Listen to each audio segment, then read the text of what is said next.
সুপ্রিয় ইসলামী ভাইয়েরা, আজকের ভিডিওতে আমরা বিভিন্ন ধর্মের মানুষের প্রতি সহনশীল আচরণ এই সম্পর্কে জানব। আমাদের চারপাশে হিন্দু, বৌদ্ধ ও খ্রিস্টান সহ বিভিন্ন ধর্মের লোক বাস করে। তাদের সঙ্গে সহনশীল আচরণ করতে হবে। বিভিন্ন কাজের মাধ্যমে বিভিন্ন ধর্মের মানুষের সঙ্গে সহনশীল আচরণ করা যায়, যেমন তাদেরকে নির্বিঘ্নে নিজেদের ধর্ম পালন করতে দেয়া, তাদের উৎসব ও অনুষ্ঠান পালনে বাধা না দেয়া, তাদের উপকার করা, তাদের সম্পদের সুরক্ষা দেওয়া, তাদের সঙ্গে সুসম্পর্ক রক্ষা করা, তাদের সহযোগিতা করা ইত্যাদি। বিভিন্ন ধর্মের মানুষের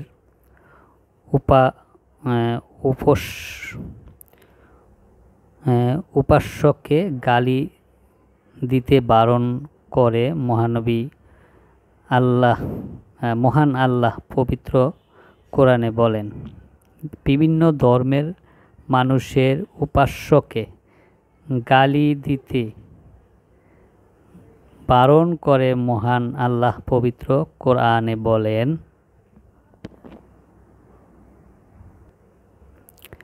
অর্থাৎ আল্লাহকে ছেড়ে যাদেরকে তারা ডাকে তাদেরকে তোমরা গালি দিও না। সূরা আল আনআম 108 নম্বর আয়াত। মহানবী সাল্লাল্লাহু আলাইহি সাল্লাম নিজে বিভিন্ন ধর্মের মানুষের সঙ্গে ভালো ব্যবহার করতেন। তার সাহাবীগণকেও ভিন্ন ধর্মের মানুষের সঙ্গে ভালো ব্যবহারের জন্য নির্দেশ দিতেন। মহানবী সাল্লাল্লাহু আলাইহি সাল্লাম বলেছেন, যে একজন চুক্তিবদ্ধ অমুসলিমের উপর নির্যাতন করে, আমি আখিরাতের দিনে তার জুলুমকারীর বিরুদ্ধে বিচার চাইব। যে একজন চুক্তিবদ্ধ অমুসলিমের উপর নির্যাতন করে, আমি আখিরাতের দিনে তার জুলুমকারীর বিরুদ্ধে বিচার চাইব। আমাদের নবী বলেছেন, যারা একজন চুক্তিবদ্ধ অমুসলিমের সাথে খারাপ আচরণ করবে তাদের সম্পর্কে বললেন যে তিনি আখিরাতে তাদের বিরুদ্ধে তাদেরকে জুলুমকারী হিসেবে আখ্যা দিয়ে বলেছেন তাদের বিরুদ্ধে বিচার চাইব।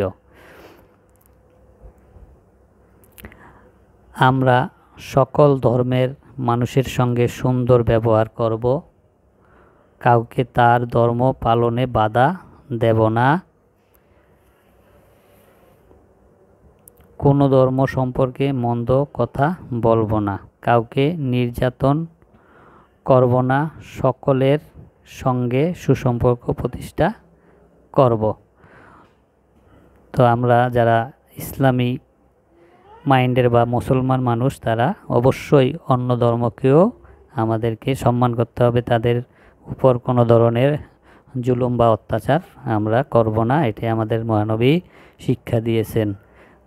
তো বন্ধুরা, আজকের মতো আমরা এই বিষয়টি সম্পর্কে এখানেই শেষ করছি। আল্লাহ হাফেজ।